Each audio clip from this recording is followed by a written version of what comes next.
Hey Addicts, welcome back. I'm Josh, and today we got another game review for you, and we're going to be talking about Marvel's Spider-Man, which I got Spidey representing here.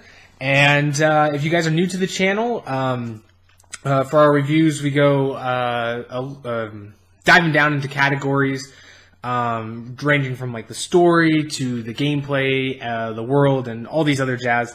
I will say that you guys, if you want to read a written copy of this review, I have written one and it's on our site, so I do have the link for that in the description in case you want to check out that version.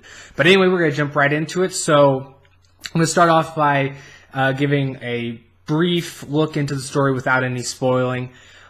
This takes place in a world that's separate from the comics and the movies, and we get to see a older Peter, 23 to be exact, and we get to see him kind of at the end of a story of his own. He's at the opening of the game, we get to see him go up against his big bad that he's been chasing for 8 years, which is Wilson Fisk. And after you take down Fisk, you get to see how that's not only opened up like a floodgate of other small crime, but also to a new sinister group that Peter has to deal with and rely on others to conquer this situation. And going into like the story, just of what I liked about it, there was I personally find Spider-Man the most interesting when he is put in a setting that's older, like in his college years. That's why I really like Spider-Man 2, in the Raimi series. You could see him while he's in college, and in this, it's even after he's out of college and he's in a different job. And I just find there's so much intrigue to that. Not only being first introduced into this version of Spider-Man, because we don't know what happened in his previous 8 years, but we just get to see, I guess, a different side that we don't typically get to do, because it's different from rehashing his origin. Speaking of characters, there's also a lot of side characters that you get to see capitalized on, maybe in a different way. I won't talk about too much about Miles or Aunt May, but particularly MJ, you get to see her be a reporter, and that offers some new opportunities in the gameplay that you don't necessarily get to do when you're Peter or Spider-Man, and so that's a big thing.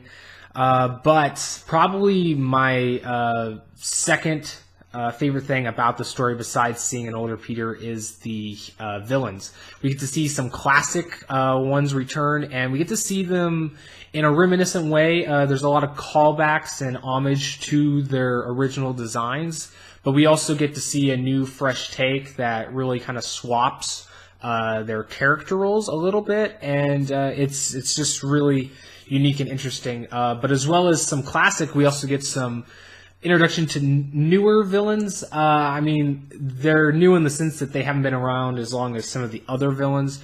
Like, for instance, Mr. Negative. I think he's only been around in the comics for maybe 8-10 years, if I'm not mistaken. So, we get to see people get introduced to characters that they may not be, so knowledgeable about. And it's great to see that it's kind of building on, giving you a unique, fresh look and kind of a modernized experience of this. Now, the only downside that I heard people talk about, and maybe you've seen it in maybe some other reviews if you've checked out, with some of the story plot lines being predictable.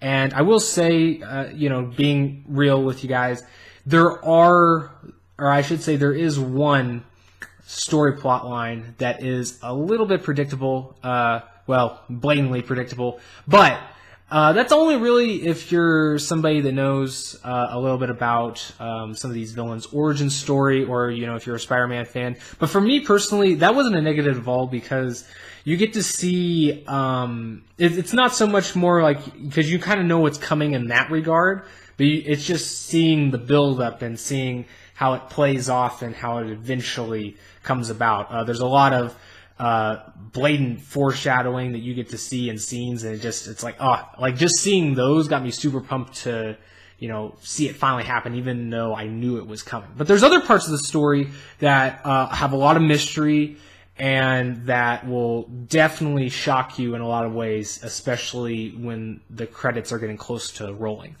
Now, getting on to the second topic I want to talk about is the world.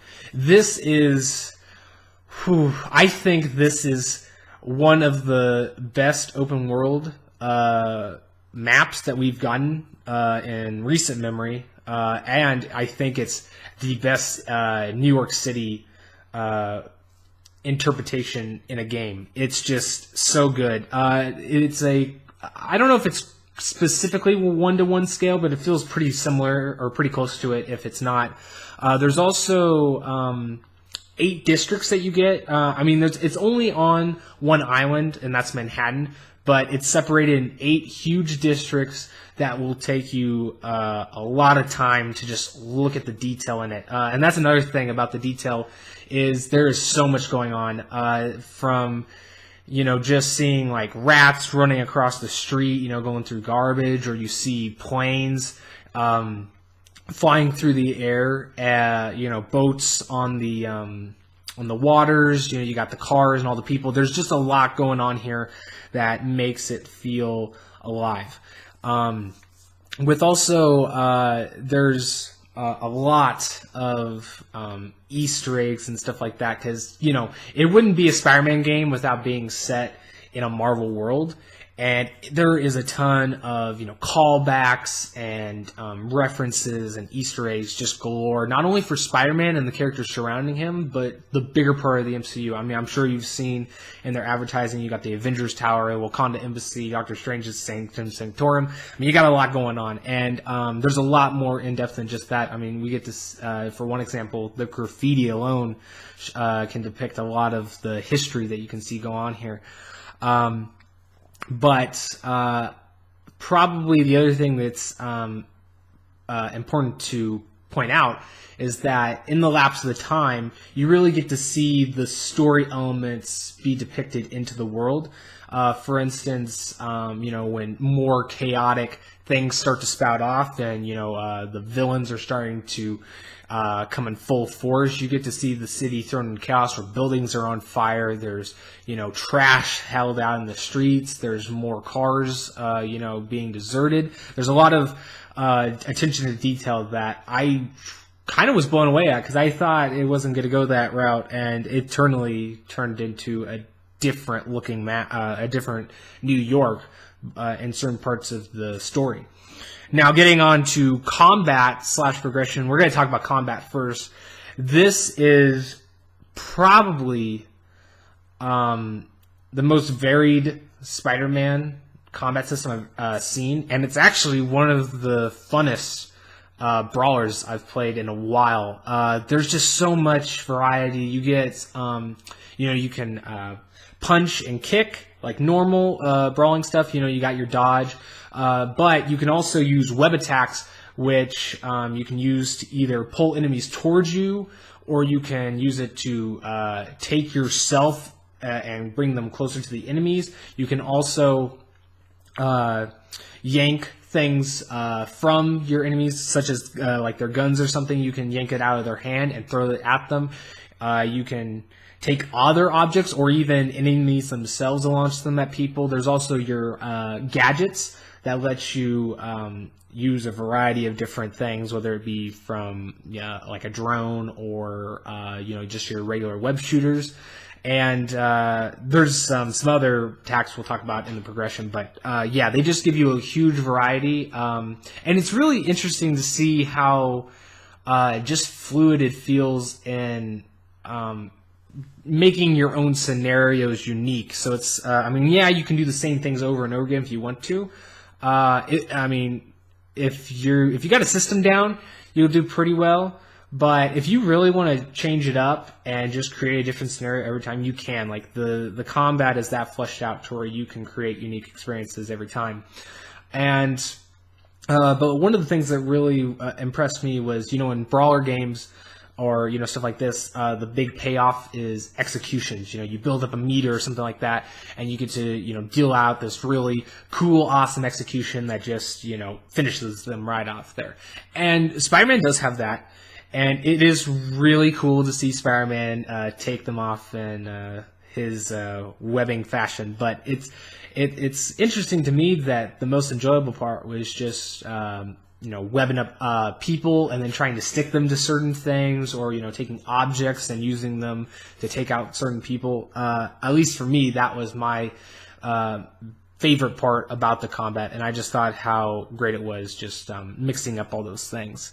Now, more on the progression side, they give you a fully fledged out progression system. Now, I mentioned this in my written review, but it's very similar to Horizon Zero Dawn, which if you haven't played that game, you have a skill tree, and they're broken down to 3 different categories. It'll focus on brawling, traversal, and webbing attacks and stuff like that.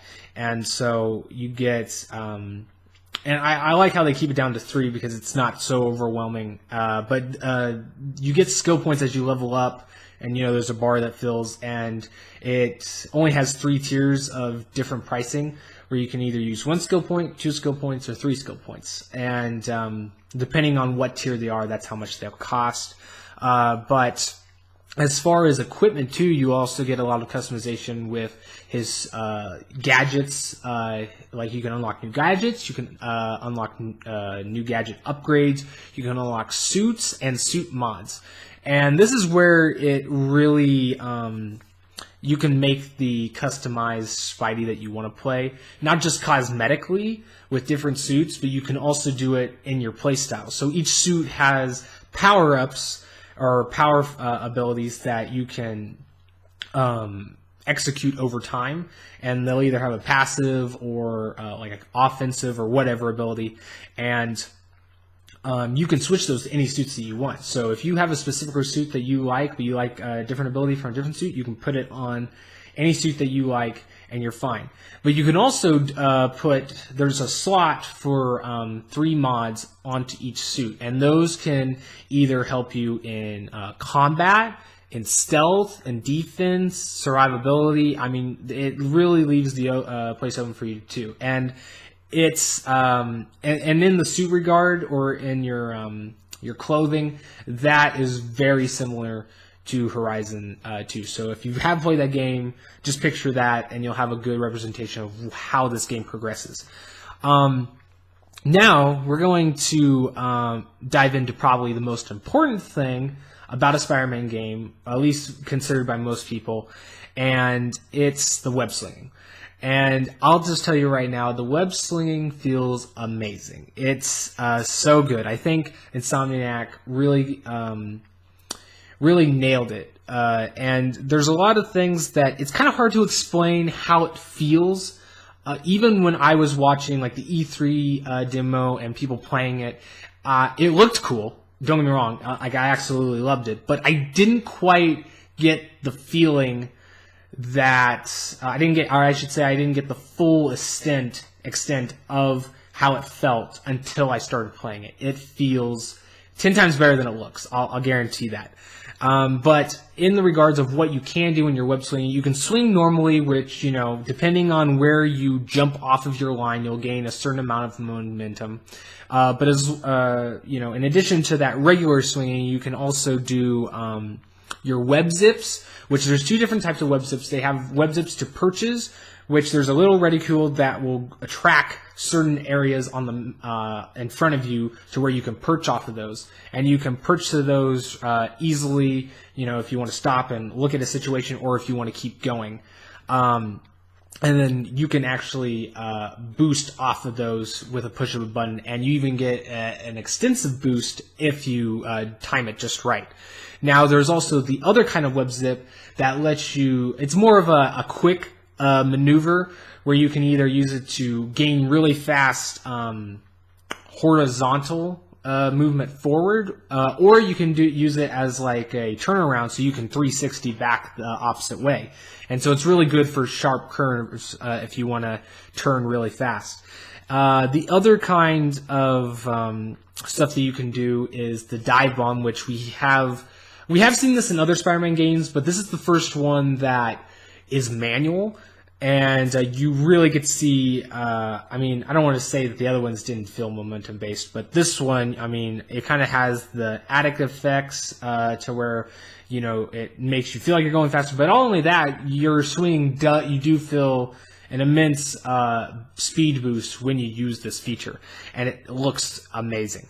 Now, the other one you can do is your wall runs, which you had been able to do in other Spider-Man games, but this one feels a little bit smoother in the sense that it automatically, like once you go, you don't have to really press a button to stick to the wall to initiate wall run. It's just if you bump into a wall, you start to go, and then the only buttons you have to press is if you want to jump off the wall to go to like the opposite side of the street, or if you want to curve around the corner of the building. So you got that, and if you're going up straight, you can actually press a button to gain momentum forward off the top of the building. The only other thing that you can really do in this one is manual tricks, which the manual tricks, again, it was something that they added that wasn't necessarily not in any other Spider-Man game, because it had been in other Spider-Man games, but they added it. And this one is really cool. I like to see the animations, albeit there isn't that many, but they're still really cool in how you pay them off. But I think the greatest thing about the thing they did with air tricks was that you can actually gain XP when executing them. And so this is a great way to level up your Spider-Man, and I think it's just ingenious because, most people, when they pick up the game, that's the first thing they want to do is go and swing. As soon as they're available to do it after, doing tutorials and stuff, they're going to go out and they're going to do an hour of that or whatever before they even touch a mission. And, it's a great way to, not restrict the people that want to do that. They can still progress, albeit it won't be as fast as you did some other stuff, but hey, it's a great system that's in there. The only other thing I'll say is that for everybody, it will be different if this is the best web slinging for them. I personally think that it can rival your favorite Spider-Man game, hands down, because this is this good of web slinging. I think the thing that people might need to understand is that this web slinging focused more on cinematic being smooth. And so, to me, I felt, even after upgrading the whole thing, I will say I didn't feel as fast in some areas. But keep in mind, I was faster in different areas. Like I said, it goes back to the whole thing where you really need to be, experience it yourself to fully grasp the system. But I personally think it did beat my favorite Spider-Man game. And it is now my favorite web slinging in a Spider-Man game. But I think even if you're somebody that doesn't find it as good maybe some other ones, you'll still find that it definitely is on par to your favorite. Which, if that's the case, it might be just nostalgia getting at you because, this game is very smooth. Now we're going to get on to some of the side activities. There is a boatload of side activities. And so I am not going to go into detail about each one because it'll just take too much time. But I'll just say that you have a variety of different side activities you can do. You can have challenges that they have a storyline of their own dealing with Taskmaster, but you can go on drone chases, bombing prevention, stealth stakeouts, combat tests, and there's just a variety in those. You can also do collectible missions where you can go and pick up backpacks and learn more about the world and Spider-Man's past, as well as take some pictures of the landmarks, and there's even secret photos that you can take for a certain reward. Let's see, you got hideouts, which is more of like a survival mode. There's random climbs, which these go back to the world aspect where it's there to depict a real world, a breathing world, and so these are endless, and you can do them anytime that you want, and there's a lot of variety. Probably more than the rest of the different types of side activities, and I will say they're varied enough. I don't think I ever got the same one twice in a row activate on me, so they don't get tiring, or at least they don't get tiring very easily. And then you also have side missions, which there's two different types of side missions. There are Ones that have story, like continual story to them, such as like the research stations and Tombstone's drug ring and the ESU student disappearances. And then you also have more one-off, more traditional side missions where, for an example would be like there's a one where you have to deal with a Spider-Man imposter and collecting pigeons for a citizen. So there's a good variety of those two, and they're not. And the ones that have multiple tiers, they're a good length. Except the only one that I will say that I had a little bit of trouble with, not trouble, but just maybe a little slight annoyance with, was the research stations. And it wasn't the missions themselves, it's just that there's so many of them that they felt a little bit of a drag. I'm not going to lie to you, it felt a little bit too much at times. But I really do appreciate that each one is different, not one feels like another. Some might have similar faces, but the overall, each of them are unique, and so that helped me get through them. And I will say it was probably just that I was trying to beat it as fast as I could for the trophy, and so that may have been why I got a little bit frustrated. But the only other thing that you can do in terms of side activities is Peter's lab puzzles, which they're more of a scientific thing in terms of like the story wise, but they're really fun to do, and there is even an option to completely bypass them if you want to, and so they're not required of you. Now we only got 2 more points. The one I want to make before I get into my final thoughts is one that I didn't know I was going to have to put in here, but I felt like I had to because I ran into it, and I want to be fair in reviewing, and so I'm going to talk about some bugs that I came across. I did have a few. None of them were so bad that I had to deal with them all the time, but they were there occasionally, and so, it happened enough that I was like, game's a little broken. They didn't happen so much that it took away from my enjoyment, but I just wanted to mention to it. I experienced some phasing with Spider-Man going through a building a couple times, some frame rate drops when I was swinging or when it was trying to load a cutscene, I guess you could say. There was one, this next one is probably the one I have the most trouble with, and it's when you're dive bombing, you can do a trick that lets you kind of like spiral downward, and it's really cool. I've seen people do it in videos, but it only has triggered for me once. And I've looked it up. I tried to do it, and I even did it once. I did the exact same thing, so I know it's not user error. I'm pretty sure it's not, but yeah, that one just would not trigger. I don't know why. Even after I bought the skill, the other ones worked fine. Just that one, I don't know why. The other one was some launch errors. It was a couple times when I turned on my PS4 and I went to launch the game and it was like, nope, error, and it's like, try updating. I was like, I have all the updates installed, so yeah. And then the other one that's probably the most annoying was I had a problem with the trophy activating. I actually have every single thing unlocked. I did everything, so I should have a platinum. There was one trophy that didn't unlock for me, and it was the one called A Suit for All Seasons.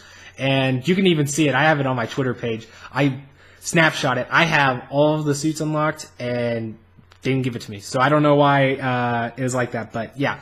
I did contact Insomniac. I haven't heard much back from them, but I have seen they say that they're trying to work on that kind of stuff. So, that stuff may not be there once you get your hands onto it if you haven't played it already. And I will say that I was playing on a digital copy. I haven't played off of my disc, oddly enough, even though I own one yet. So I don't know if it's just restricted to the digital one, but those are just some things that I experienced. And if you guys have experienced any of those, I'm curious to know. So if you could put it in the comments. But anyway, getting on to my final thoughts. This is a great game. I am so torn. I think for me, I am a huge superhero fan, and I love Spidey. I've been a fan of Spider-Man's ever since I was a kid. And for me, it's really hard to say if it's the best game I've played this year. God of War was really great. I think there was some aspects of Spider-Man that was better done in Spider-Man than God of War. But then I think there was some elements in God of War that were a little bit better than Spider-Man. One, just right off the bat was God of War seemed to have a bit more polish. And even though that's not a big thing, I think it does put in a testament when you're reviewing these, especially in the way that I'm doing them. And so for me, I would rate this game a high tier FFA. There is some problems with the game, but the good definitely outshines the bad. It has an emotional story, it has a breathtaking city, and it has enrichingly fun gameplay. I could literally play this game over and over again for hours, and I can honestly say it's on par with God of War. And I can't argue anybody that says, well, God of War's Game of the Year for me, or Spider-Man's Game of the Year for me, because I think they're both on par. They're really great games. And I highly recommend that you guys check it out because, if you're a Spider-Man fan, I think you'll absolutely love it. If you've been a fan for the character and you've been, the newer stuff that's come out is maybe not been up your alley or you haven't liked it as much, I highly recommend you check out this one. I think it will really reintroduce you to the character in a new way that will make you feel like a kid again. If you're somebody that is not so much a Spider-Man fan and you're kind of leery about getting this, hey, I'd say go check it out. It's got a great story. I think you can appreciate it even if you're not a Spider-Man fan. And the combat alone, the combat is probably my favorite part of this game. And the web slinging is amazing too. And so I think for those things, it's just worth checking out if you guys are still on the fence about it. I think it's really great. If you guys have already picked it up, which I'm sure a lot of you have, then you can definitely agree with me. I will be back probably to talk about the DLC as an extension, and that will be a way bit shorter review. But anyway, guys, that will conclude this Spider-Man PS4 review. I'm so glad. I'm so sorry it took so long, though, but be sure to stay tuned because I will have Kiwami 2 coming as soon as I can. I don't know when, but I'll try to have it. And we're also going to try to be doing some more, maybe not playthroughs, but just kind of like, game content, like playing stuff. So be sure to stay tuned for that. If you want to check out our other content, we also have comic-related stuff. We go over TV shows, movies, whatever. I actually am probably going to go watch Iron Fist Season 2 so we can have that out. Fingers crossed it's great. We don't know. At least good. I'll hope for good. But anyway, guys, that'll conclude this video. I'll see you guys later. Peace out, addicts.